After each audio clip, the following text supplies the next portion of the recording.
Another day passed, and the seventh night fell, and the dead came again, this time with pitiful gestures, and said, "We forgot to mention one thing, that we would like you to teach us about men." And Philemon stepped before me and began to speak, and this is the seventh sermon to the dead. Man is a gateway through which you pass from the outer world of gods, daemons, and souls into the inner world, out of the greater into the smaller world. Small and inane is man. Already he is behind you, and once again you find yourselves in endless space, in the smaller or inner infinity. At immeasurable distance, a lonely star stands in the zenith. This is the one God of this one man. This is the world, his pleroma, his divinity. In this world, man is Abraxas, the creator and destroyer of his own world. This star is the God and the goal of man. This is his one guiding God. In him, man goes to his rest. Toward him goes the long journey of the soul after death. In him, everything that man withdraws from the greater world shines resplendently. To this one God, man shall pray. Prayer increases the light of the star. It throws a bridge across death. It prepares the life of the smaller world and assuages the hopeless desires of the greater. When the greater world turns cold, the star shines.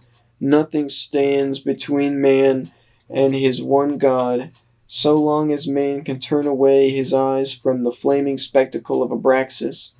Man here, God there, weakness and nothingness here, eternally creative power there. Here nothing but darkness and clammy cold, there total sun.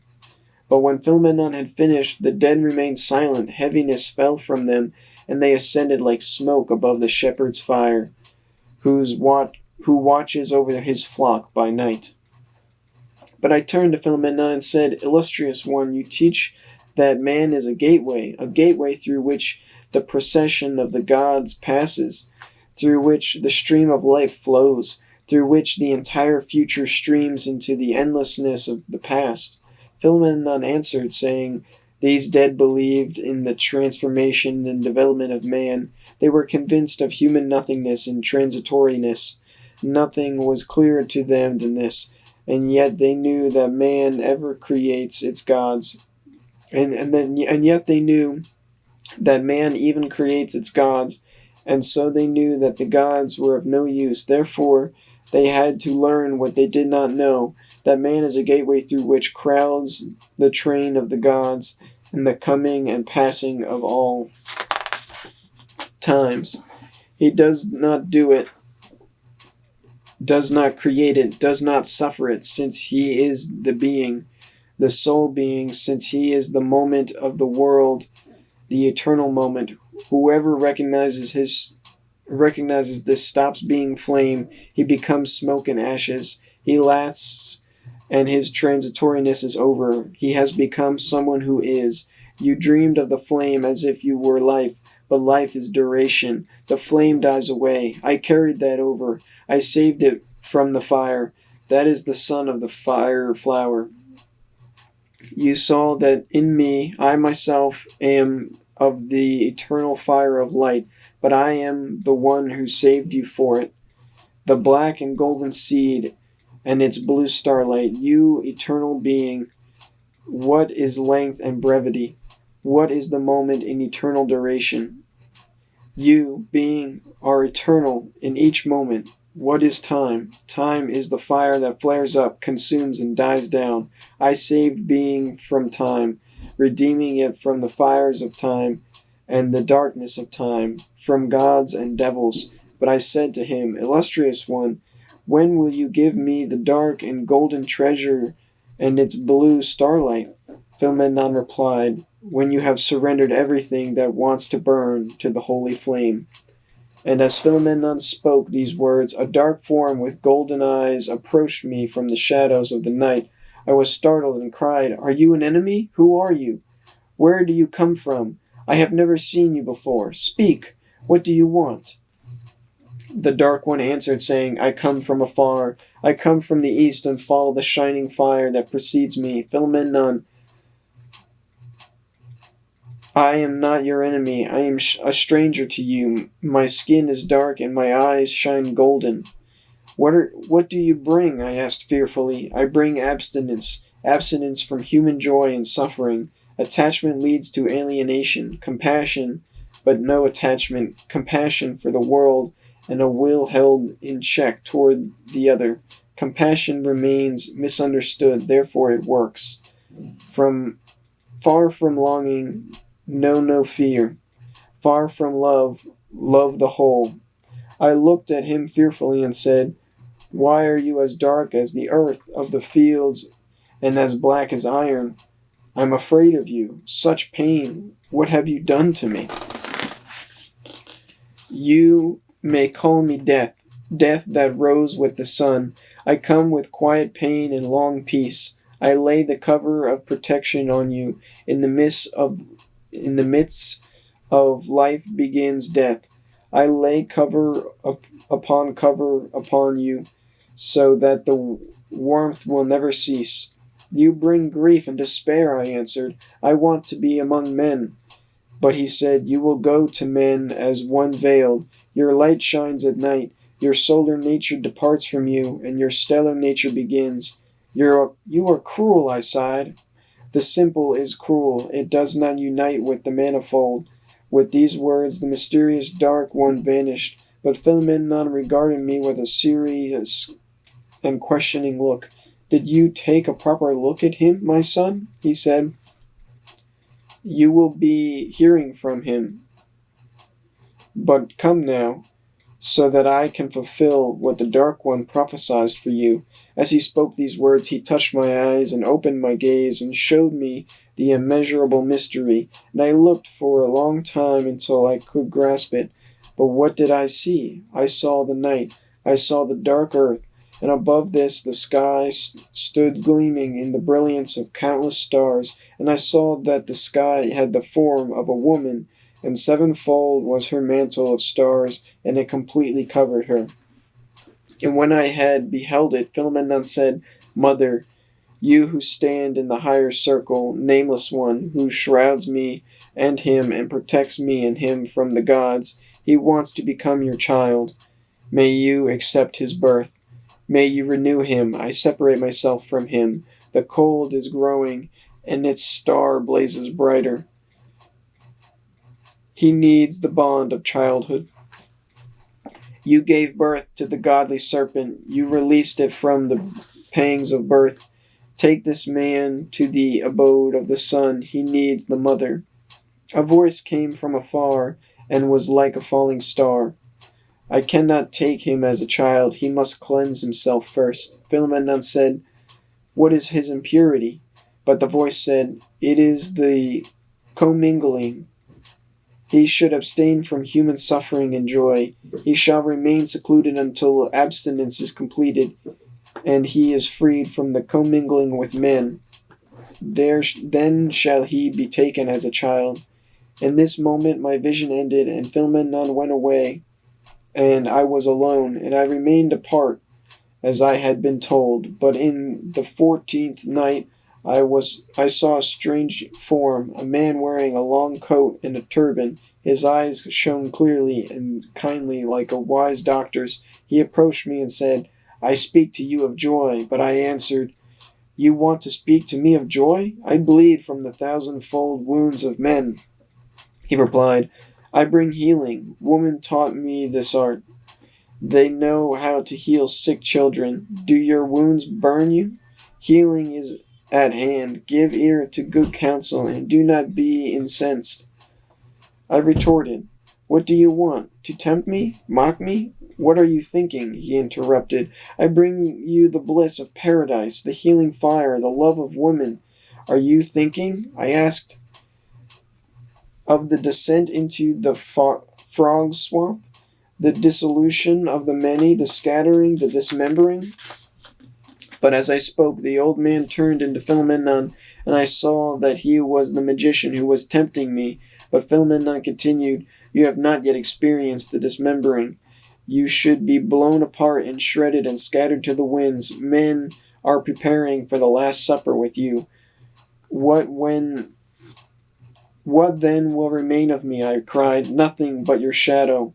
You will be a river that pours forth over the lands. It seeks every valley and streams towards the depths. I asked, full of grief, but where will my uniqueness remain? You will steal it from yourself, Philemon replied. You will hold the invisible realm in trembling hands. It lowers its roots into the great darkness and mysteries of the earth, and sends up branches covered in leaves into the golden air. Animals live in its branches, men camp in its shade. Their murmuring arises from below. 1,000-mile-long disappointment is the juice of the tree. It will stay green for a long time. Silence abides in its treetop. Silence is in its deep roots. I gathered Yeah. I gathered from Philemon's words that I must remain true to love, to cancel out the commingling that arises through unlived love. I understood that the commingling is a bondage that takes the place of voluntary devotion. Scattering or dismembering arises, as Philemon had taught me, from voluntary devotion. It cancels out the commingling. Through voluntary devotion, I removed binding ties. Therefore, I had to remain true to love and devoted to it voluntarily. I suffered the dismembering and thus attained bonding with the Great Mother. That is, the stellar nature, liberation from bondage to men and things. If I am bound to men and things, I can neither go on with my life to its destination, nor can I arrive at my very own and deepest nature, nor can death begin in me as a new life.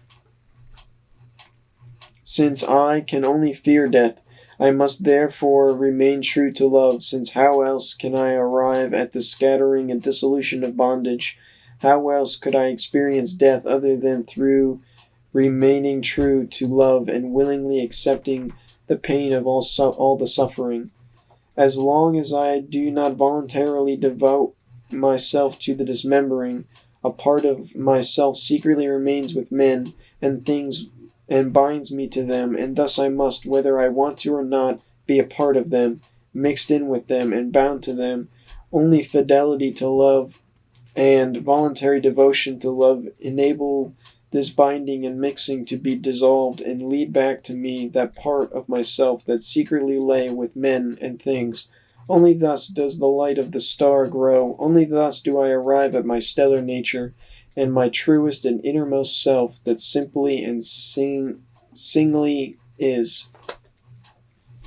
It is difficult to remain true to love, since love stands above all sins.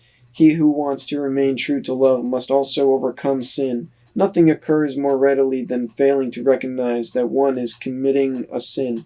Overcoming sin for the sake of remaining true to love is difficult, so difficult that my feet hesitated to advance. When night fell, Philemon approached to me in an earth-colored robe, holding a silver fish. "Look, my son," he said, "I was fishing and caught this fish. I bring it to you, so that you may be comforted." And as I looked at him, astonished and questioningly, I saw that a shade stood in the darkness at the door, bearing a robe of grandeur. His face was pale, and blood had flowed into the furrows of his brow. But Philemon knelt down, touched the earth, and said to the shade, "My master and my brother, praised be your name. You did the greatest thing for us. Out of animals you made men. You gave your life for men to enable their healing. Your spirit was with us through an endless long time, and men still look to you and still ask you to take pity on them and beg for the mercy of God and the forgiveness of their sins through you. You do not tire of giving to men. I praise your divine patience. Are not men ungrateful? Does their craving know no limits? Do they still make demands on you? Have they received so much, yet still they are beggars? They have received so much, yet still they are beggars. Behold, my master and my brother, they do not love me, but they long for you with greed, for they also crave their neighbor's possessions. They do not love their neighbor, but they want what is his. If they were faithful to their love, they would not be greedy, but whoever gives attracts desire. Should they not learn love, fidelity to love, freely willed devotion? But they demand and desire and beg from you and have learned no lesson from your awe inspiring life. They have imitated it, but they have not lived their own lives as you have lived yours. Your awe inspiring life shows how everyone would have to take their own life into their own hands, faithful to their own essence and their own love. You have not forgiven the adulteress. Have you not forgiven the adulteress? Did you not sit with the whores and tax collectors? Did you not break the command of the Sabbath? You lived your own life, but men fail to do so. Instead, they pray to you and make demands on you and forever remind you that your work is incomplete. Yet your work would be complete if men managed to live their own lives without imitation. Men are still childish and forget gratitude, since they cannot say, "Thanks be to you, our Lord, for the salvation you have brought us. We have taken it unto ourselves, given it a place in our hearts, and we have learned to carry on your work in ourselves on our own. Through your help, we have grown mature in continuing the work of redemption in us. Thanks to you, we have embraced your work. We grasp your redemptive teaching. We completed in ourselves what you had begun for us with bloody struggle. We are not ungrateful children who desire our parents' possessions. Thanks to you, our Master, we will make the most of your talent and will not bury it in the earth and forever stretch out our hands helplessly and urge you to complete your work in us. We want to take your troubles and your work upon ourselves, so that your work may be completed, and so that you may lay your weary, tired hands in your lap. Like the worker after a long day's hard burden, blessed is the dead one who rests from the completion of his work.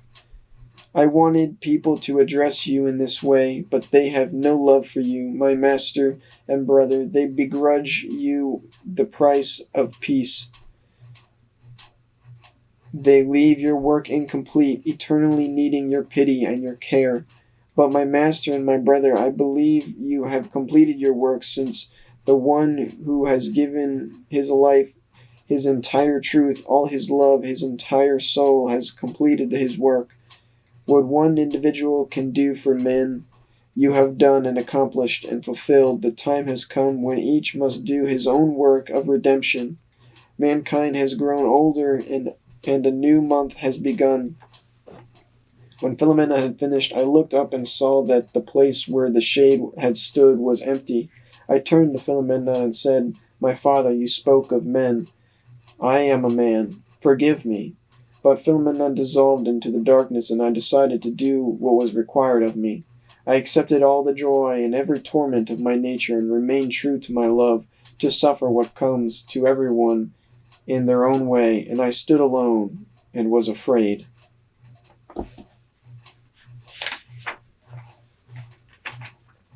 Alright, now I'm going to jump to the end. That's the end of the sermons to the dead, and anything that's kind of relevant to that. I mean, well, it's all kind of relevant, but after that it goes into a different dialogue. So we're going to jump back to when Philomenon shows up again, and then finalize. So this is on 555. This is the very end of Scrutinies, pretty much. The very end of the book, actually. It was noon on a hot summer's day, and I was taking a stroll in my garden when I reached the shade of the high trees. I met Philomenon strolling in the fragrant grass, but when I sought to approach him, a blue shade came from the other side. And when Philomenon saw him, he said, "I find you in the garden, beloved. The sins of the world have conferred beauty upon your countenance. The suffering of the world has straightened your shape. You are truly a king. Your crimson is blood. Your ermine is snow from the coldness of the poles. Your crown is the heavenly body of the sun. which you bear on your head. Welcome to the garden, my master, my beloved, my brother. The shade replied, O Simon Magus, O Simon Magus, or whatever your name may be, are you in my garden, or am I in yours? Philemon said, You are, O master, in my garden. Helena, or whatever you choose to call her, and I are your servants. You can find accommodation with us. Simon and Helena have become Philemon and Bacchus, and so we are the hosts of the gods. We granted hospitality to your terrible worm, and since you come forward, we take you in. It is your garden that surrounds you. It is our garden that surrounds you. The shade answered, Is this garden not mine? Is not the world of the heavens and of the spirits my own? Philemon said, You are, O master. Here in the world of men, men have changed. They are no longer the slaves and no longer the swindlers of the gods, and no longer mourn in your name, but they grant hospitality to the gods. The terrible worm came before you, whom you recognize as your brother insofar as you are of divine nature, and as your father insofar as you are of human nature. You dismissed him when he gave you clever counsel in the desert. You took the counsel, but dismissed the worm. He finds a place with us, but where he is, you will be also. When I was Simon, I sought to escape him with the ploy of magic, and thus I escaped you. Now that I gave the worm a place in my garden, you come to me. The shade answered, Do I fall for the power of your trick? Have you secretly caught me? Were not deception and lies always your manner? But Philemon answered, Recognize, O master and beloved, that your nature is also of the serpent. Were you not raised on the tree like the serpent? Have you laid aside your body like the serpent, its skin? Have you not practiced the healing arts like the serpent? Did you not go to hell before your ascent? And did you not see your brother there, who was shut away in the abyss? Then the shade said, You speak the truth. You are not lying. Even so, do you know what I bring you? This I know not, Philemon answered. I know only one thing, that whoever hosts the worm also needs his brother. What do you bring me, my beautiful guest? Lamentations and abomination were the gift of the worm. What will you give us? The shade answered, I bring you the beauty of suffering. That is what is needed by whoever hosts the worm. And that's the end of the book.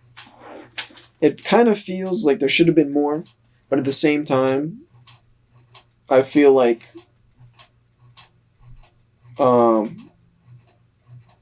it's a good ending. My understanding is that at the end of the book, basically, the person writing this, which is Carl Jung, right, he basically sheds his body and becomes the idealized self or God, basically, and achieves quote-unquote godhood, right? At the end of the days, he's back in the garden.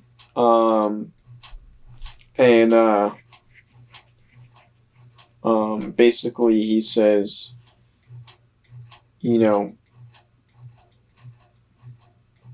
the only way to overpower the world of suffering is to find joy in it, or something along those lines. And then it ends. It says, I bring you the beauty of suffering, because